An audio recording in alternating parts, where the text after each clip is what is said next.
Hello, I'm Xu from Chinese Academy of Sciences. Today, I'm going to introduce our research work, Cooper, testing the binding code of scripting language with cooperative mutation. It's a joint work with Xianxin and Penn State University. As we all know, scripting language is very useful and powerful. It's easy to learn and develop. Nowadays, scripting languages are integrated into document processing programs. For example, JavaScript is integrated into PDF and HTML. VB code is integrated into Office document. In these programs, embedded script code are usually used to manipulate the content elements of a document. Vulnerabilities in these embedded scripting languages are very dangerous. Attackers can exploit vulnerabilities in these programs to execute abuse code and take control of the system. And every year, many vulnerabilities are discovered in embedded scripting system. So it's essential for us to design an effective method to find bugs in embedded script code. First of all, I'm going to introduce the structure of document with embedded script code. This kind of document usually consists of two parts, native objects and script code. Native objects make up the main content of the document, such as pictures, annotations, paragraphs, input boxes, and tables. Script code is an interpreted language embedded in a document, usually used to automate the manipulation of content elements. When application opens a document, they first pass the native objects and then interpret and execute the script code. To bridge the gap between native objects and script engine, usually there is a binding layer used to transfer data and transform representation. Secondly, the interaction between native objects and script code often introduce bugs. Specifically, script engine and application are often developed independently, and applications are usually developed in low-level languages such as C and C++. So there is a gap between high-level scripting language and low-level application. In order to bridge the gap between high-level scripting language and low-level application, a binding layer is usually used to transfer data and transform representation. In this process, vulnerabilities are often caused by the inconsistency between two sets. However, previous works haven't been able to effectively find such vulnerabilities, mainly because they only mutate the script code without any mutation in native objects. We take a vulnerability discovered by Cooper to demonstrate our concept. It's a heap overflow in Adobe Acrobat. Successfully exploit this vulnerability can achieve remote code execution. It's so severe that we were awarded with $2,500 bounty. And it has been patched by Adobe before our paper submission. Then let's see how to check this vulnerability. First of all, in native objects, we must insert one XOR element into funnels as well. Then in script code, we must utilize JavaScript code to change the zoom type of the document to RefW. So as you can see, to check this vulnerability, we must mutate both native objects and script code. And the traditional one-dimension mutation further cannot find this sort of vulnerability.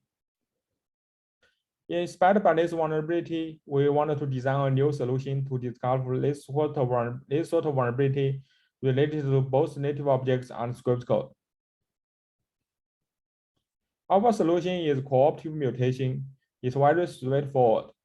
We mutate both native objects and script code in cooperative manner. So we come to the problem, how to achieve cooperative mutation. First of all, we need to infer the relationship between native objects and script code. And then we use the inferred relationship to get mutation in both sides.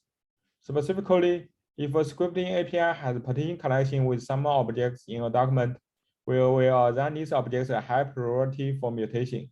Otherwise, we will just randomly choose some objects for mutation. All our method is straightforward. There are some challenges to be solved. The first challenge is how to infer the relationship between native objects and script code. Once we have the relationship, we need to solve the second challenge, how to use the inferred relationship to get a mutation. However, when we solve these two challenges, we encounter a new problem. There are so many native objects. That means we will have a huge search space for inferring relationship and get mutation. It's not doable. To solve this problem, we need to reduce the search space. So how to reduce the search space? We plan to categorize all native objects into different classes according to their semantic feature. So let's come to our challenge zero. How to class the native objects into semantic similar classes. The next figure presents the overview of our solution. It has three components. The first component is called object clustering. It clusters a large number of native objects into a small number of object classes according to their semantic feature. Once we have the object classes, we need to infer the relationship between object classes and the scripting API. This is the purpose of our second component, relationship inference. This component utilizes a statistical method to infer the relationship. Finally, we come to the third component, relationship getter mutation. In this component, we use the inferred relationship to get mutation. Then I will show what components in detail. The first part of our solution is object clustering. An object usually consists of some attributes. Each attribute is a pair of name and object. Through our observation, the name object usually carries some semantic information. So in the first step, we class the native objects with their names. It's very simple. We just put objects with different native name in different categories. However, in some corner cases, clustering objects by their name may not be correct. For example, there are some universal names such as case of parents. To get fine-grained object classes, we split and merge object classes with attribute similarity. Specifically, we use that formula to calculate the similarity between object classes. If the similarity is less than the threshold value, we split big classes into several small ones. If the similarity is greater than a threshold value, we merge these small classes into a bigger one. Through these two steps, we finally get a set of fine-grained object classes. The second part of our solution is relationship inference. We take two steps to infer the relationship. In the first step, we do execution logging for all samples and divide them into two sets, success set and failure set. Specifically, we prepare a testing code and insert the testing code into original sample. Then we use the application to open a new sample. If the testing code successfully found the related elements, we put the original sample into success set. Otherwise, if the testing code cannot find the related elements or produce error, we put the original sample into failure set. So through first step, we have divided all samples into success set and failure set. After we divided all samples into success set and failure set, we use the statistical method to infer the relationship between object classes and scripting API, and we get a relation map. As you can see from the map, the success rate is the percentage of samples that contain this class of objects in a success set. The failure rate is the same percentage in failure set. The diff is the difference between success rate and failure rate. We think the diff value is represent the strength of the relationship between native object classes and scripting API. In the second part of our solution, we have got the relationship between object classes and scripting API. In this part, we will utilize the relation map to get a mutation. First of all, we determine a target API group.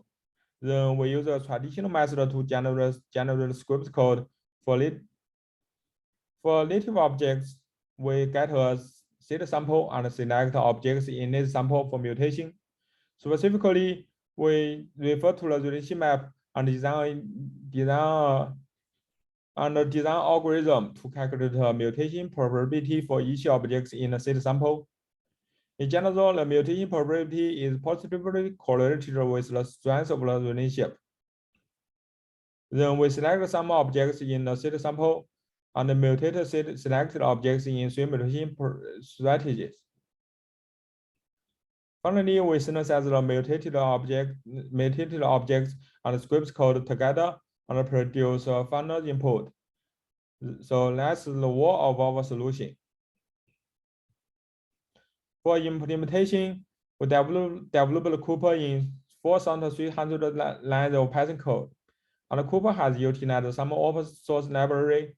In particular, it utilizes PyPDF Python library to parse PDF format, and use zip file and XML Python library to parse Word format.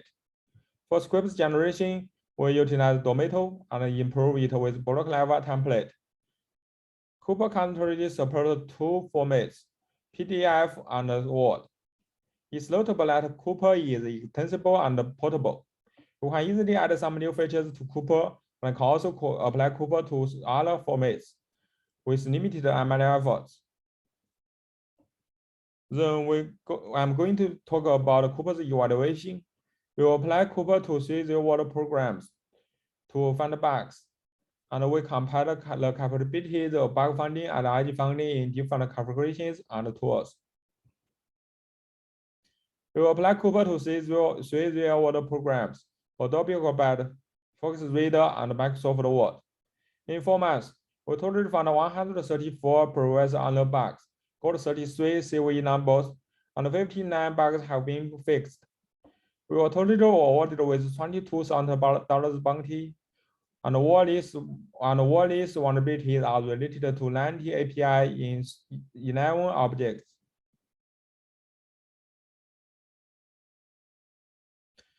We applied different configurations on Adobe Acrobat and recorded their bug finding history in 1 week. As we can see from this figure, Cooper 4 found 18 bugs in 1 week, which is the most among all configurations. This result can prove our concept that cooperative mutation is essential to find bugs in binding code. We also do the experiments on FoxReader. The result is similar to Adobe Acrobat. Cooper 4 always found the most bug. To test the edge finding ability, we apply all configurations to Adobe Acrobat and record the edge finding history in 1 week. We record both native coverage and script coverage. As you can see from these 2 figures, Cooper 4 always found the most in both types of coverage.